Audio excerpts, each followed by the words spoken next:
अब देखिए, हफ्ते भर पहले ही योगी सरकार ने अपना सबसे बड़ा बजट पेश किया था। बजट में कई लोगों को 1 ट्रिलियन के सपने की झलक दिखी तो कई लोगों को नहीं भी दिखी। दरअसल 1 ट्रिलियन कहना आसान है और करना बहुत मुश्किल। अगर देशों की बात करें तो दुनिया में ऐसे कई देश हैं जिन्होंने 1 ट्रिलियन के सपने को छोड़ दिया है और कई ऐसे भी हैं जिन्होंने हासिल कर लिया है। उत्तर प्रदेश के मुख्यमंत्री योगी आदित्यनाथ, ग्रीस के प्रधानमंत्री किरियाकोस मित्सोताकिस और सऊदी अरब के क्राउन प्रिंस मोहम्मद बिन सलमान। आप सोच रहे होंगे कि दुनिया के 3 अलग अलग हिस्सों में राज कर रहे इन नेताओं का आपस में क्या कनेक्शन है। इन तीनों का सीधे तो कोई कनेक्शन नहीं है, लेकिन जो एक चीज इन्हें जोड़ती है वो है अर्थव्यवस्था। योगी आदित्यनाथ आज उस जगह पर हैं जहां ग्रीस के प्रधानमंत्री किरियाकोस मित्सोताकिस हैं। मान लीजिए कि अगर उत्तर प्रदेश एक देश होता तो फिलहाल उत्तर प्रदेश और ग्रीस अर्थव्यवस्था के मामले में एक जगह पर खड़े हैं। यूपी की अर्थव्यवस्था इस वक्त $220 बिलियन यानी करीब 17 लाख करोड़ रुपए की है। IMF के मुताबिक ग्रीस की अर्थव्यवस्था भी इस साल $222 बिलियन रहने वाली है और दुनिया की सबसे बड़ी अर्थव्यवस्था में वो 54वें नंबर पर रहेगा। यानी यूपी भी दुनिया में 54वीं सबसे बड़ी अर्थव्यवस्था है। ग्रीस और उत्तर प्रदेश की तुलना यहीं खत्म हो जाती है, क्योंकि यूपी के सीएम योगी आदित्यनाथ ने अगले 5 साल में यूपी को 1 ट्रिलियन की अर्थव्यवस्था बनाने का लक्ष्य रखा है, जबकि ग्रीस के प्रधानमंत्री का ऐसा कोई लक्ष्य नहीं है। ऐसे में योगी आदित्यनाथ को उन देशों की तरफ देखना पड़ेगा जो इस साल 1 ट्रिलियन के आंकड़े को छूने वाले हैं। वो देश है नीदरलैंड्स और सऊदी अरब। सऊदी अरब के क्राउन प्रिंस मोहम्मद बिन सलमान ने सऊदी अरब को 1 ट्रिलियन की अर्थव्यवस्था बनाने में बहुत बड़ी भूमिका निभाई है। उन्होंने सऊदी अरब को पूरी दुनिया के लिए खोल दिया है। वो सऊदी को एक उदारवादी देश बना रहे हैं। हालांकि उनकी सबसे बड़ी ताकत उनके तेल के कुएं हैं। सऊदी अरब दुनिया में कच्चे तेल का सबसे बड़ा एक्सपोर्टर है। सलमान के नेतृत्व में सऊदी ने पिछले 10 साल में अपना तेल का कारोबार कई गुना बढ़ाया है, जिसकी वजह से वो 1 ट्रिलियन की अर्थव्यवस्था बनने वाले हैं। योगी भी यूपी को 1 ट्रिलियन की अर्थव्यवस्था बनाना चाहते हैं, लेकिन ये इतना आसान नहीं है। यूपी आज जहां खड़ा है वहां सऊदी अरब 20 साल पहले खड़ा था। 2002 में सऊदी अरब की अर्थव्यवस्था $200 बिलियन के करीब थी, लेकिन IMF की ताजा रिपोर्ट के मुताबिक 2022 में वो 1 ट्रिलियन पहुंचने वाला है। यानी अपनी अर्थव्यवस्था को 5 गुना करने में उसे 20 साल का वक्त लगा है। 1 ट्रिलियन के क्लब में शामिल होने वाली वो दुनिया की 18वीं सबसे बड़ी अर्थव्यवस्था है। खास बात यह है कि सऊदी अरब ने पिछले 3 साल में अपनी अर्थव्यवस्था को $700 बिलियन से 1 ट्रिलियन पहुंचा दिया है। यानी GDP में 3 साल में $300 बिलियन की बढ़त। योगी भी इसी तेजी से 1 ट्रिलियन के क्लब में शामिल होने का सपना देखते हैं। देखिए, मेरा मानना है कि सऊदी अरब एक अलग तरीके की अर्थव्यवस्था है और उत्तर प्रदेश एक अलग तरीके की अर्थव्यवस्था है। एग्रीकल्चर और उसके ऊपर आधारित जो उद्योग हैं या छोटे जो उद्योग धंधे हैं, उनके ऊपर उत्तर प्रदेश की इकोनॉमी चल रही है और वो जो विस्तार अगर उत्तर प्रदेश की इकोनॉमी में आएगा, इन्हीं क्षेत्रों पर फोकस करते हुए आएगा। 1 ट्रिलियन की इकोनॉमी आगामी 5 वर्ष के दायरे के अंदर हम लोग आगे बढ़ाने में सफल होंगे। उत्तर प्रदेश के पिछले 5 साल के बजट को अगर देखा जाए तो यह असंभव सा लगता है, लेकिन सऊदी अरब के उदाहरण को देखकर नामुमकिन भी नहीं लगता कि तेरे जुनून से नतीजा जरूर निकलेगा, किसी स्याह समंदर से नूर निकलेगा। यूपी के वित्त मंत्री सुरेश खन्ना का ये शेर काफी हौसला दिलाता है।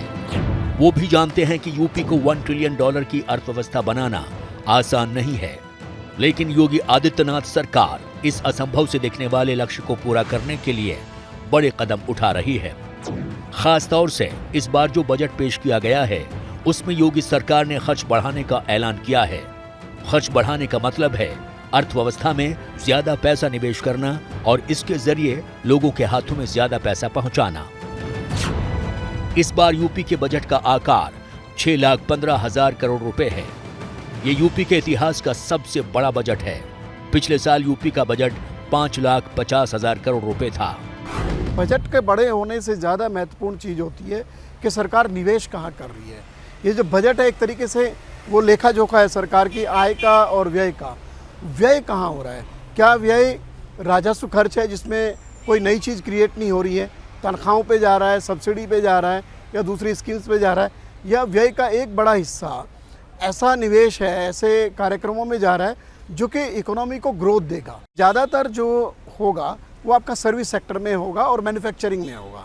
तो वहाँ पर ये निवेश का जो भी इसमें शुरुआत होगी और जो नए आपके इंस्टीट्यूशन बनेंगे या नई कंपनीज खड़ी होंगी, जाहिर सी बात है उन्हीं में फिर रोज़गार के अवसर भी आएंगे। और अगर आपको रोज़गार के ज़्यादा अवसर पैदा करने तो आपको वहीं फोकस करना पड़ेगा। योगी आदित्यनाथ ने यूपी को $1 ट्रिलियन की अर्थव्यवस्था बनाने के लिए 2027 तक का समय तय किया है। यानी अगले 5 साल में उन्हें ये लक्ष्य किसी भी तरह हासिल करना है। फिलहाल यूपी की अर्थव्यवस्था करीब $220 बिलियन यानी करीब 17 लाख करोड़ रुपए की है। अगले 5 साल में इसे 5 गुना बढ़ाकर $1 ट्रिलियन बनाने का लक्ष्य है, यानी 75 लाख करोड़ रुपए की अर्थव्यवस्था बनाना है। ये टारगेट बेहद मुश्किल रहने वाला है, क्योंकि 2014 में यूपी की अर्थव्यवस्था थी 9 लाख करोड़ रुपए की, जो अभी यानी 2022 में बढ़कर 17 लाख करोड़ तक पहुंची है। यानी पिछले 8 साल में यूपी की अर्थव्यवस्था सिर्फ 2 गुनी हो पाई है। ऐसे में सिर्फ 5 साल में $1 ट्रिलियन यानी 75 लाख करोड़ रुपए की इकोनॉमी को हासिल करना बेहद मुश्किल दिखता है। तो लक्ष्य को बड़ा रखना कोई गलत बात नहीं है, वो एक अच्छी बात है। आपका लक्ष्य बड़ा होगा तो अगर 5 गुना नहीं बढ़ेगी, हो सकता है 3 गुना बढ़ जाए, ठीक है। तो ये डिपेंड करेगा कि एक तो देश की ओवरऑल इकोनॉमी किस तरफ जा रही है और फिर उसमें राज्य की जो इकोनॉमी है वो कैसे उसके साथ कदम ताल मिला रही है। उत्तर प्रदेश आबादी के लिहाज से देश का सबसे बड़ा राज्य है। करीब 25 करोड़ की आबादी वाला यूपी अगर एक देश होता तो दुनिया का 6ठा सबसे बड़ा देश होता। इतनी बड़ी आबादी होने के बावजूद यूपी देश की नंबर 1 इकॉनमी नहीं है। जीएसडीपी यानी राज्यों की जीडीपी के आधार पर उत्तर प्रदेश देश में फिलहाल तीसरी सबसे बड़ी अर्थव्यवस्था है। नंबर 1 पर महाराष्ट्र है। महाराष्ट्र की जगह लेने के लिए यूपी को एक बड़ी लकीर खींचनी होगी। महाराष्ट्र काफी सालों से देश का फाइनेंशियल हब है। महाराष्ट्र की अर्थव्यवस्था में 60% सर्विसेज और 27% इंडस्ट्री का हिस्सा है। यही वजह है कि आज वो देश में सबसे बड़ी अर्थव्यवस्था है। फिलहाल महाराष्ट्र $430 बिलियन यानी 32 लाख करोड़ के साथ पहले नंबर पर है। $297 बिलियन यानी 22 लाख करोड़ के साथ तमिलनाडु दूसरे नंबर पर है। यूपी $220 बिलियन यानी 17 लाख करोड़ के साथ तीसरे नंबर पर है। आज उत्तर प्रदेश में देखें, महाराष्ट्र में यदि हम टूरिज्म देखते हैं तो उत्तर प्रदेश का टूरिज्म सेक्टर महाराष्ट्र से बहुत बेहतर, बहुत तेज़ी से विकसित हो रहा है। ख़ास तौर पर जो हमारा कल्चरल टूरिज्म है, वो चाहे बुद्धिस्ट सर्किट रूप में हो, चाहे आप अयोध्या, वाराणसी, आप मथुरा या नैमिषारण या गोरक्षक को देख लेते हैं, तो ये सारी चीज़ें कहीं ना कहीं हमारे ग्रोथ इंजन को और मजबूत करते हुए नज़र आ रही हैं। यूपी को महाराष्ट्र से आगे निकलने और 2027 तक इस लक्ष्य को हासिल करना होगा। इसके लिए इंफ्रास्ट्रक्चर में निवेश सबसे अहम होने वाला है। यूपी में हाईवे, फ्रेट कॉरिडोर और स्मार्ट सिटी के निर्माण में तेजी लाने के लिए इस बार योगी सरकार ने बजट में बड़े खर्च का ऐलान किया है। वित्त मंत्री सुरेश खन्ना ने बजट में मल्टी मॉडल ट्रांसपोर्ट इंफ्रास्ट्रक्चर में 75,000 करोड़ रुपए के निवेश का प्रस्ताव रखा है। जहाँ तक इंफ्रास्ट्रक्चर की बात है, आज उत्तर प्रदेश अर्थव्यवस्था इंफ्रास्ट्रक्चर में भारत के अन्य राज्यों से काफ़ी आगे निकल चुका है। तो इसलिए कुछ मामलों में उत्तर प्रदेश वहाँ से सीख सकता है और उसके पहले ही वो काम कर भी चुका है। उत्तर प्रदेश को $1 ट्रिलियन की इकोनॉमी का रोड मैप क्या है, इसका प्लान भी जून में सामने आ जाएगा। इसके लिए जिन जिन संस्थाओं ने अपने प्लान भेजे हैं, उन्हें इसी महीने के अंत में शॉर्टलिस्ट किया जाएगा। इसके बाद उनमें से सरकार को जिसका भी प्लान पसंद आता है, उसे आगे का ब्लूप्रिंट बनाने की जिम्मेदारी दी जाएगी।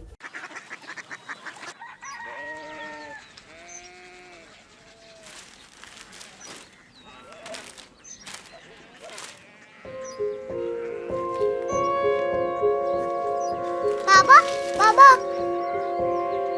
सिटी जानी ना।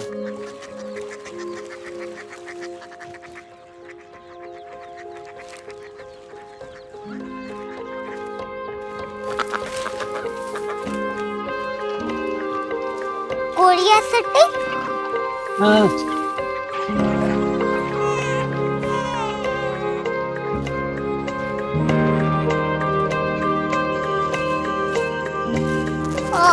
कोरिया सिटी कहाँ पे है? शहर अंग्रेजी लगे हैं।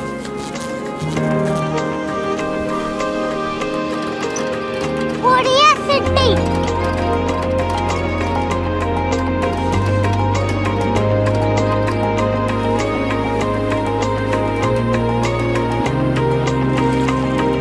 वो बहुत दूर है।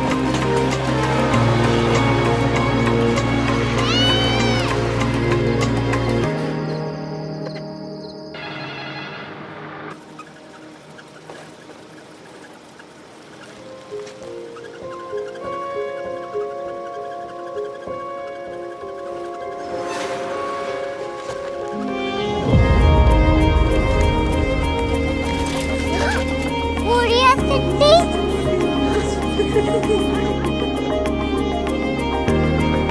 दुनिया कुछ लोग बड़े होते हैं। कोरिया सिटी कहाँ है? प्रोफेसर साहब को पता होगा। हो, ये छोटा वाला ग्लोब लगता है और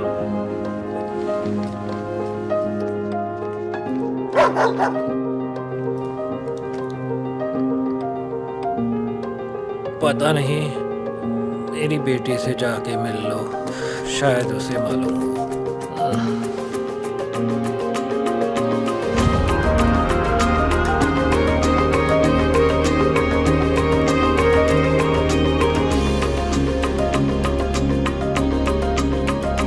हाय, बाबा ने भेजा है। Come here. Korea city. Korea city नहीं, क्यूरियोसिटी। वो क्या? That's what brought you here. जो तुम्हें यहाँ तक ले आया। क्यूरियोसिटी।